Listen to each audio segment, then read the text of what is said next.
திருப்பரங்குன்றத்தில் இவங்க கையில் எடுத்திருப்பதும் அதுதான். திருப்பரங்குன்றத்தில் இவங்க இப்போ என்ன சொல்றாங்கன்னா, நவாஸ்கனி எம்பி அங்கே போய் பிரியாணி சாப்பிட்டது தான் பிரச்சனை அப்படின்றாங்க. நவாஸ்கனி சாப்பிடுவதா ஒரு படம் போட்டிருந்தாரு. அவர் பிரியாணி சாப்பிட்டாரா, புளியோதரை சாப்பிட்டாரா, அல்லது குஸ்கா சாப்பிட்டாரா, யாருக்கு தெரியாது. அவர் சாப்பிட்றதா ஒரு படம். அந்த படத்தை எடுத்து வச்சுட்டு கோயிலில் பிரியாணி அப்படின்னு பரப்புறாங்க. திருப்பரங்குன்றத்துக்காரனுக்கு தெரியும் கோயில் எங்கே இருக்குது, மசூதி எங்கே இருக்குது, மசூதிக்கு போகிற பாதை எங்கே இருக்குன்னு. நீங்கள் அந்த வரைபடமே இன்றைக்கு சமூக வலைதளங்களில் இருக்குது.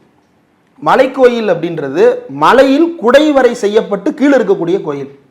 அந்த குடைவரை எதற்கு செய்யப்பட்டது அப்படின்னு தேடி பார்க்கும் பொழுது சமணர்களுக்காக அந்த குடைவரை செய்யப்பட்டிருக்கலாம் என்ற ஒரு கருதுகோள் இருக்கிறது.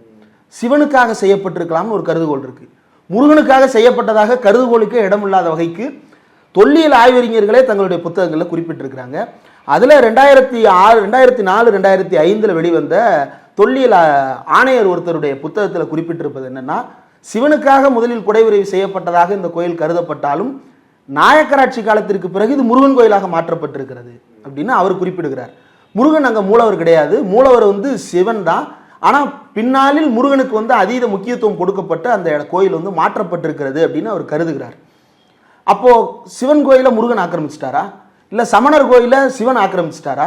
இப்படி சமணர்களும் நாளைக்கு சைவர்களும் இந்த கௌமாரர்களும் மாறி மாறி தங்களுக்குள்ள அடித்து கொண்டால் என்ன நடக்கும்?